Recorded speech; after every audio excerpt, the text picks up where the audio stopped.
When we first saw the assembly of the movie, it was 3.5 hours long, which was a moment of deep horror.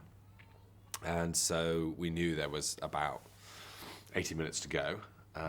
Normally that's just 80 minutes of trash, but there were actually lots of things that we would like to have kept in this film.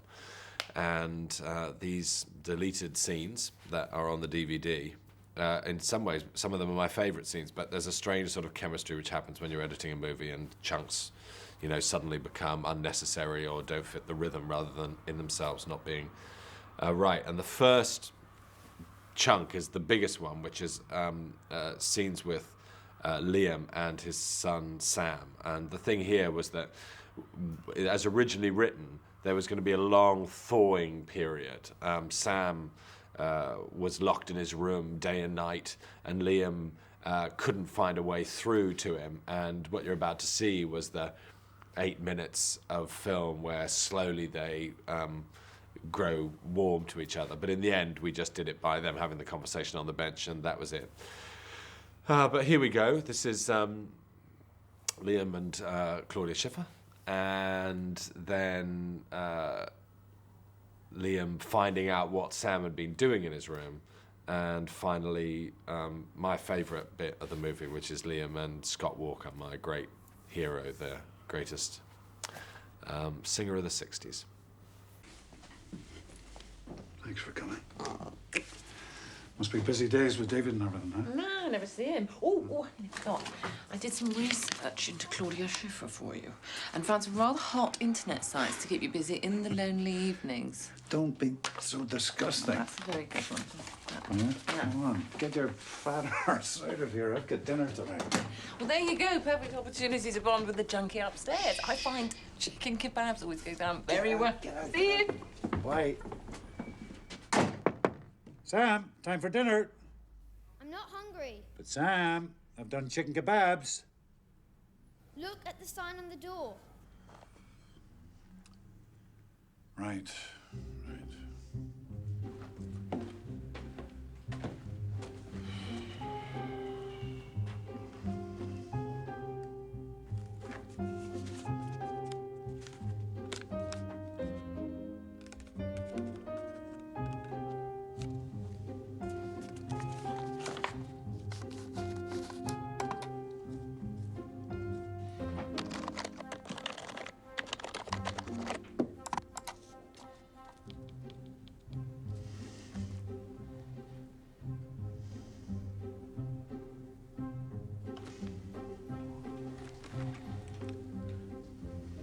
Not sure what I'm doing now, because I haven't.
Pathetic.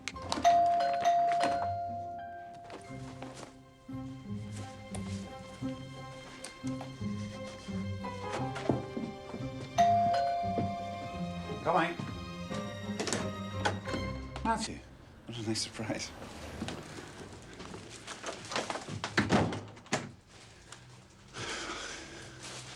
Yeah. Still a bit hard, isn't it? Yeah, still a little tricky. Come on now. Why not? You're looking well. Oh, thank you. I bought a little gift for my grandson. Oh, that's sweet of you. Thanks, man. Thanks to him, I've actually started to use that computer you gave me. Oh, yeah? Yes, I found the most tremendous golfing site. Oh, you and the golf, Matthew, huh? In fact, let me show you. Where's your computer? Sure, let's have a cup of coffee first, shall we? No, it's this. Come on, in the office, I presume. But the kettle's just boiled. Oh.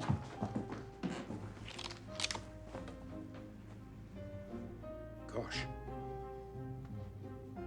Ugh, this is disgusting. Where's Sam? This is just a step too far. Excuse me, Matthew. Sam? Come here, come here. Do you want to earn £50? Yes or no? I prefer 100. Look, okay. Then whatever happens in the next minute, don't argue. Just agree with me on everything. Okay. Okay. Get down here, young man. Straight away. What is this, young sir? I don't know. Looks like a website about women having sex with animals. And how did it get here? All right, I'll tell you how it got here. You've been using my computer and calling up this filth, haven't you? Yes, I have.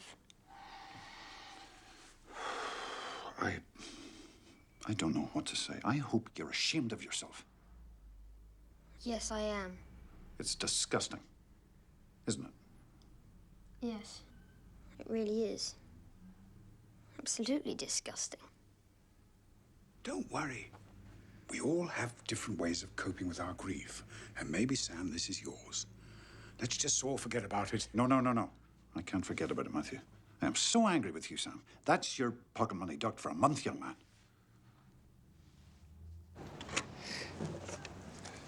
Brilliant work, Sam. It's all there. Come on, let's stretch the legs. Just one thing I don't understand. Why were you looking at women having sex with animals? I wasn't. I was doing some work and looking up Claudia Schiffer for work reasons, and then... You must have been looking up Claudia Schiffer naked. No. You must have. It's done before on the Claudia Schiffer list. Claudia Schiffer naked, naked, naked. If you just got to Claudia Schiffer homepage, you wouldn't have done all that. All right, I was looking up Claudia Schiffer naked, naked, naked, you wee greedy bastard. Pervert. Computer nerd. Wanky weirdo. Freak! With genuinely bad haircut.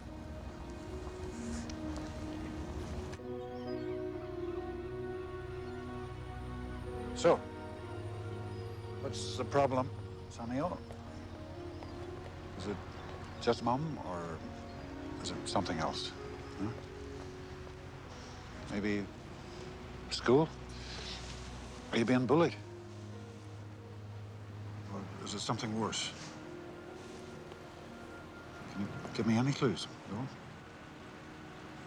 You really want to know? I really want to know. Even though you won't be able to do anything to help. Even if that's the case, yeah. Okay. Well, truth is, actually, I'm in love. Sorry? I know I should be thinking about Mum all the time, and I am. But the truth is I'm in love. And I was before she died. There's nothing I can do about it. Aren't you a bit young to be in love? No? Oh, okay. Well, I mean, I'm a little relieved. Why? But because I thought it would be something worse. Worse than the total agony of being in love. No, you're right. Yeah, total agony.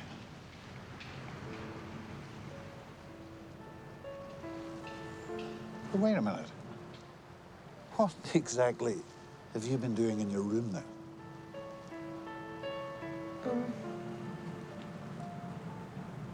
Well... Okay.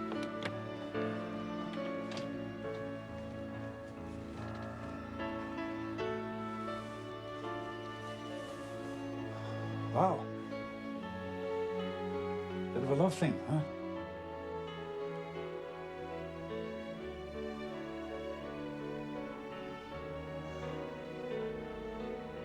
I'm trying to see if I can pick up any hints from the films. Karen. You can come round for dinner tonight if you're still desperate. No, thanks. Breakthrough. Well, you know, Sammy, I'm sure she's unique and extraordinary, but general wisdom is that in the end, There isn't just one person for each of us. It was for you. And there is for me. She's the one. Fair enough. And her name's Joanna. Yeah, I know. Same as Mum. Spooky. Well then, and one way we're in luck, at least we have the godlike genius of Scott Walker.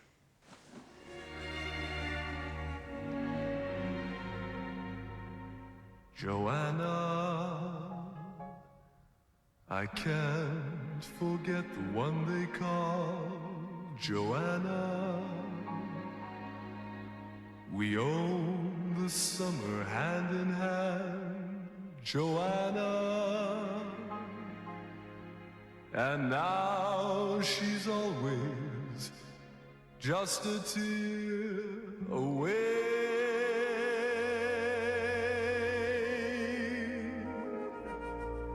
Goodbye, you long lost summer, leaving me behind you, repeating things for lovers that may find you. I still hang on to every word that day you passed my way, Joanna. Made the man a child again so sweetly. Yeah. He breathed your smile, lived in your eyes completely. Mister. Thank you very much. And on his heart, there's still a trace of you. I love you. And one of the ways we got the film down from 3.5 hours to a bearable 2 hours and 8 minutes was by sort of trimming one scene from each people. We just kind of concertinaed the film down a bit.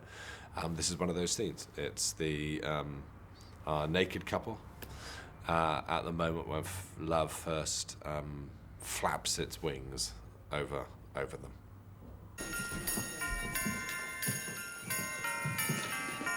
I'm really starting to panic about Christmas now. And do kids still like naughty? Yeah, of course. Well, the tiny ones do. Yeah, because I'm stuck on my 6-year-old nephew. What do you think of a rocking horse? Wonder what made you think of that. Come on, guys. Guys, keep it together, right? Concentrate, we're almost out of time. Sorry. Look, Judy, you wouldn't possibly... What? Okay, stand-ins out, and let's get ready for the actors. Right. Thanks. What were you going to say? Well, nothing. No, nothing. That was... nothing.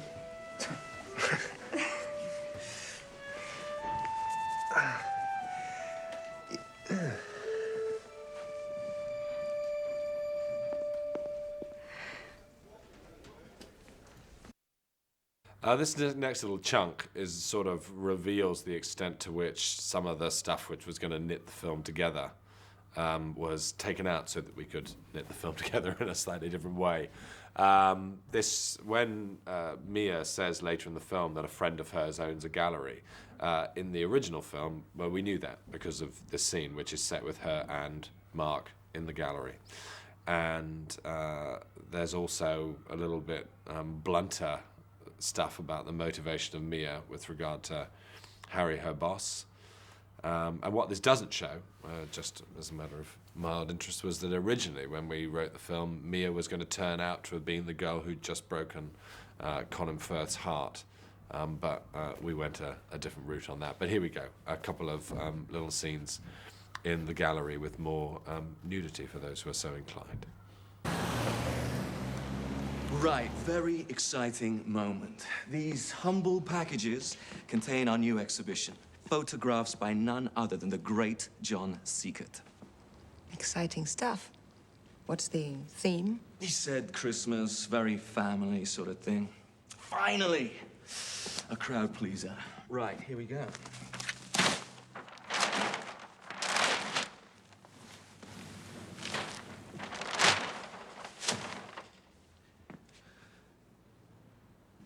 Ah,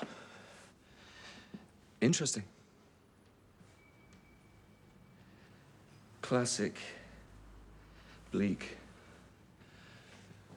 Fatal.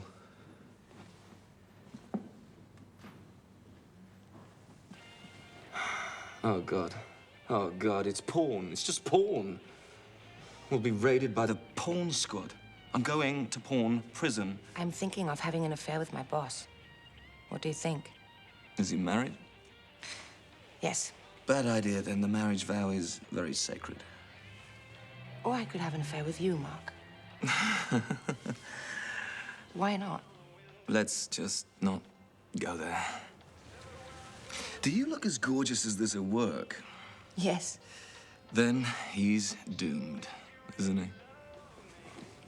Yes. Right. One last go.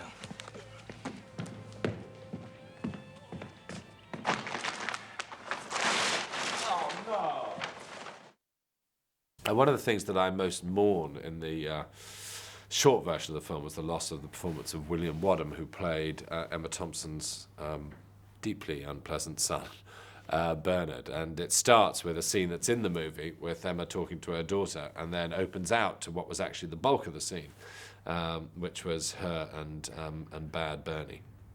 So this little chunk is Bernie's tale about a mum who finds her son really tricky, but then it takes a turn. And I can assure you that the voice of the Queen is not actually the Queen. So what's this big news then? We've been given our parts in the nativity play. And I'm the lobster. The lobster? Yeah. In the nativity play? Yeah, first lobster. There was more than one lobster present at the birth of Jesus. Duh. Excellent. What about you, Ben? I wanted to be a lobster, but I'm an angel. I hate angels, they're just made up rubbish. Oh, I don't know about that. It's just that these days they probably don't have wings. They probably just look normal, like you and me, but still cunningly wander around doing good. In our play, they don't do good at all. They just stand there looking like puffs saying, "Isn't baby Jesus great?" when everyone knows he's just a stupid doll. I want to be a lobster. By the way, Toby says Uncle David's a dickhead. And I hate kebabs. Right. Charming child. Perhaps we should just give him away. We got one very nice child. Surely one's enough. Oh, God. Since when did my bottom stop being my bottom and turn into Britain's second largest seaport? Don't be rude. I've invested a lot of time and emotion in that bottom. What's this one called? Christmas Vagina, I believe. And this one? That's Vagina 2, as in vagina number 2, rather than vagina also, though, of course, it is also a vagina.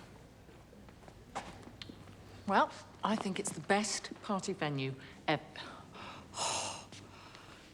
I particularly like the portrait of the Four Tops. I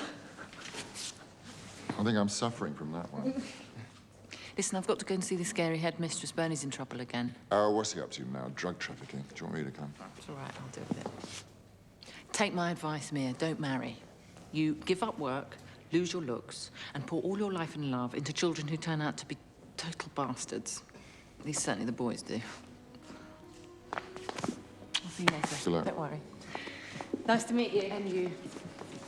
That brings back memories. Bernard was asked to write an essay for religious education about his Christmas wish. Right. An apparently charming subject. But not for Bernard. Mr. Trench? We've had some excellent essays. Many concentrated on a world at peace.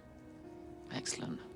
There was one very touching one from a young boy with a very sick sister, just wishing that she could, for just one day, Christmas Day, be well again.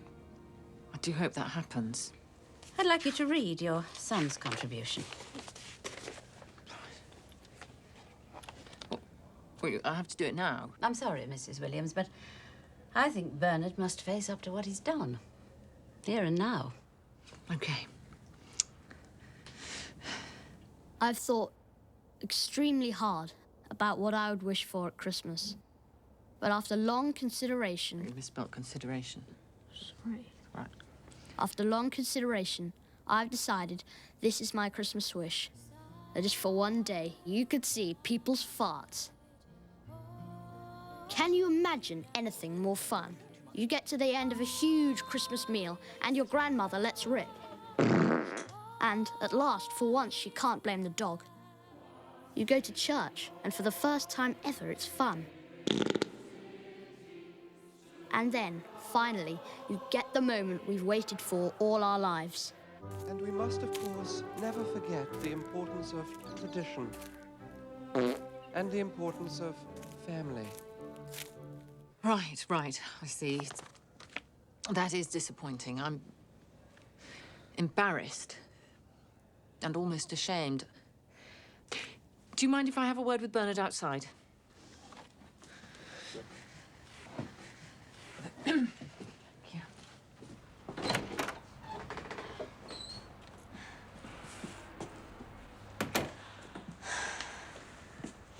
Sorry, Mum. I'm sorry too, Bernie. Sorry and ashamed and embarrassed that I have put you in a school with such total and utter pricks that they don't get a good gag when they see one. I mean, look, this is high-class comedy. This is first-rate stuff.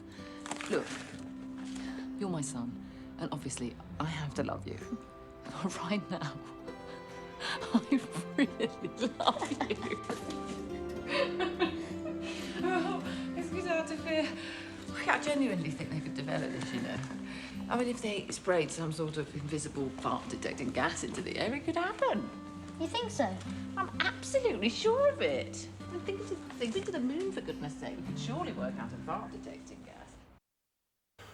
I was also really sorry to lose this next bit, but obviously when we'd lost the bit with Em and her son, we couldn't do this, because the idea was meant to be that you just casually met this very sort of stern headmistress, and who you would just think, well, there's a stern headmistress.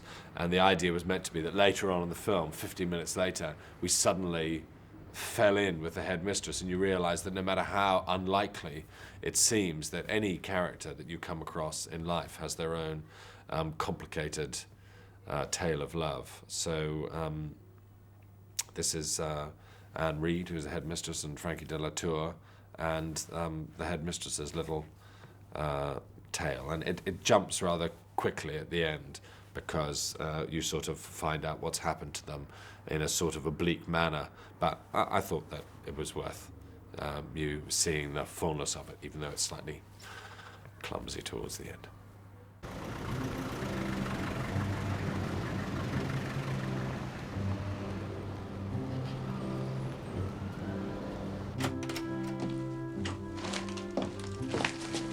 Hello. Welcome. You're very late.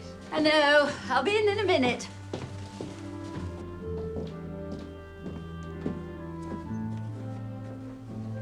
And how was today? Oh, you know. Comes in waves. There you go. And I've got some lovely sausages for you later. Excellent episode of Starsky and Hutch this afternoon. Those two really are the most appalling drivers. How was school? Well, there's one rather strange incident. Karen Taylor came in. Her son had written a really shocking essay.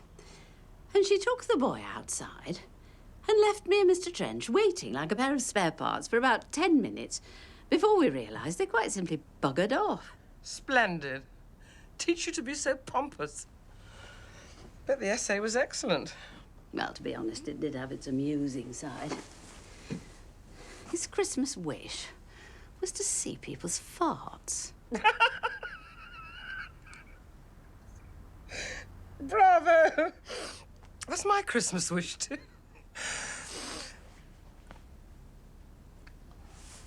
Are you all right, my love? Yes. Fine. Now, about these sausages. They're not all fancy, are they? Pork and leek and apple and all that shit. Oh, absolutely not. Good. Oh, all right, I'll pick out the leek. And the apple. And the asparagus. Asparagus? I like asparagus. Get in that kitchen, domestic goddess.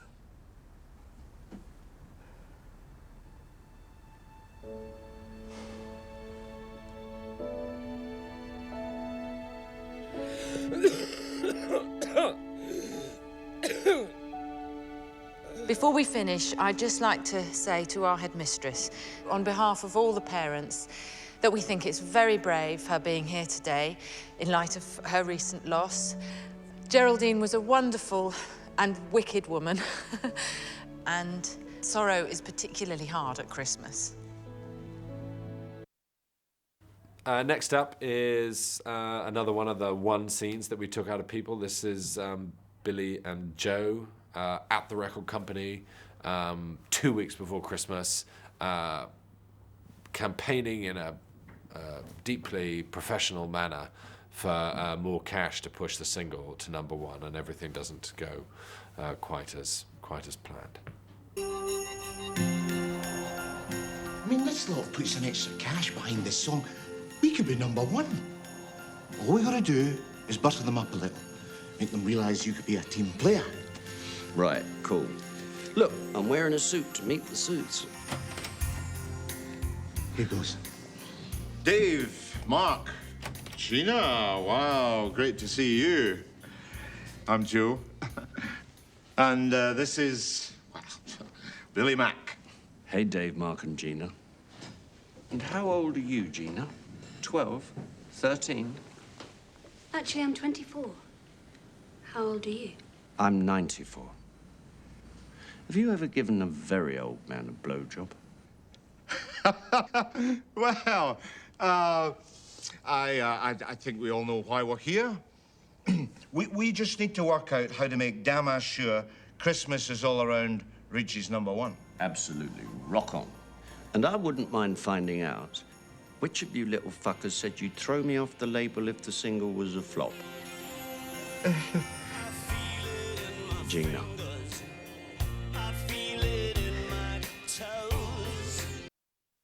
Again, another scene that took a tumble, which we loved, was a second scene with Sarah and her brother Michael.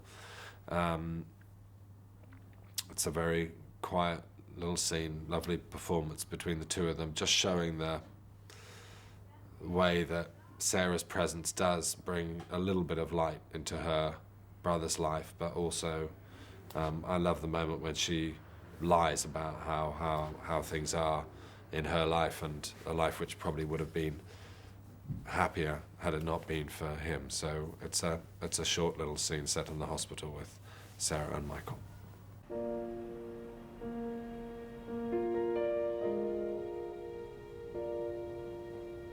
Do you remember Dad and the Christmas pudding? No. Every year, Mom served it up. Said it was some great English tradition. Every year, he never took a single bite. You used to clear the table for the only time during the whole year because the Christmas Top of the Pops was on. And you could watch it in the kitchen. That's right. Couldn't wash up enough.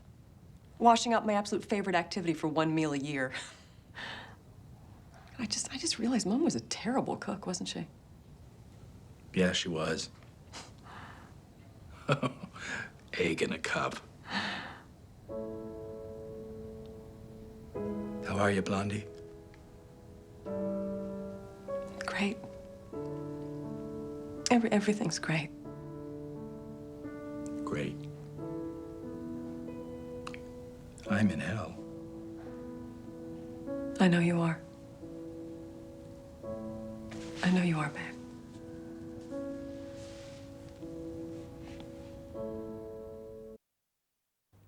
We were a bit torn whether or not to put this next bit in, because there would have been sort of effects and polish done on it, but we did it, and I think it's fun. In the original draft of the movie, there were lots of mentions about the fact that Sam, the little boy, was a brilliant gymnast, and you casually saw him when he was very sad, being brilliant at gym, sort of doing double twists and turns and not getting any joy out of it at all.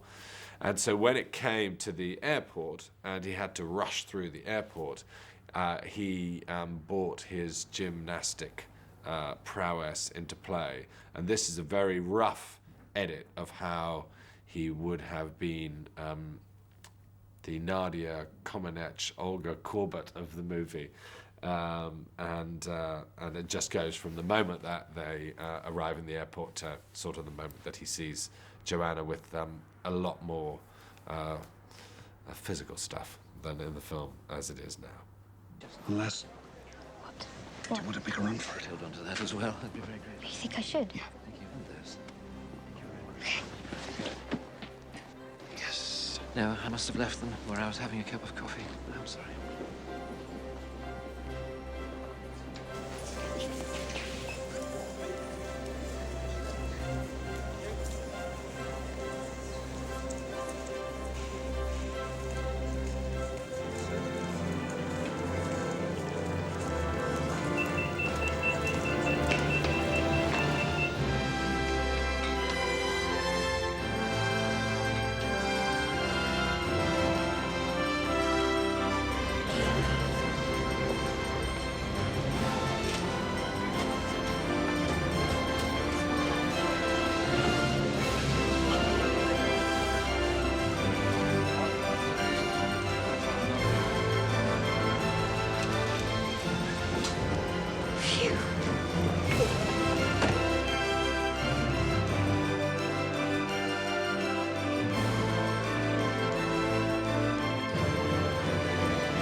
Joanna. Sam? I thought you didn't know my name. Of course I do. Oh, no. Yeah, I've got to run. Last up are two little scenes that we so wanted in the film. We went all the way to Kenya to film them. But in the end, the film got very complicated, and this was just one complication too far. But the idea was meant to be that love literally is all around, and that if you have a preconception that in places in the world where life is very hard, that it's not, that love wouldn't be one of the things that people's minds are on. Whereas my experience when I go to Africa is that that's completely not true, and that, you know, even when I was in Ethiopia during the famine and you talked to people, they were interested in their wives and children and girlfriends and all that stuff like everybody else is. And so these were two little scenes where the idea was that in the behind Sarah all the way through at work, we would have seen this stern picture of two old women carrying sticks, heavy burden of sticks on their back, and think, oh yeah, they need help and agricultural aid. But of course, when we move into the picture, they're not talking about the problems with the land. They're talking about husbands and children and boyfriends and that kind of stuff.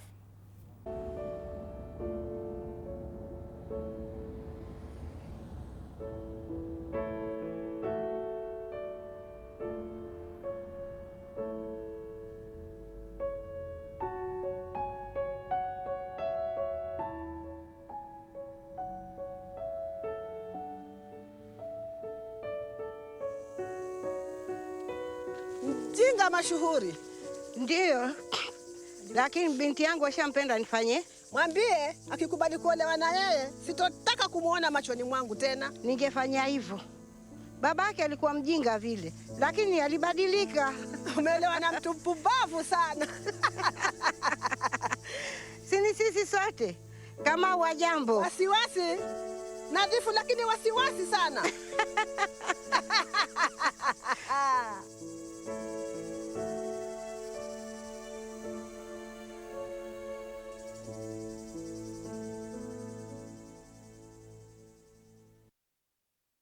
And here was the alternative one we did of those. This would have been the picture behind Sarah of the man looking out at his dead crops. But when we go in, his life's fine because his wife loves him.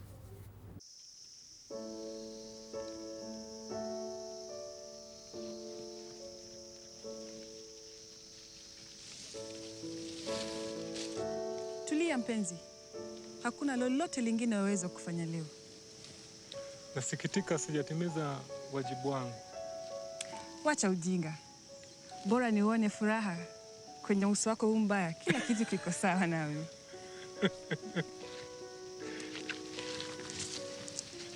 Ni lazima tuhame leo.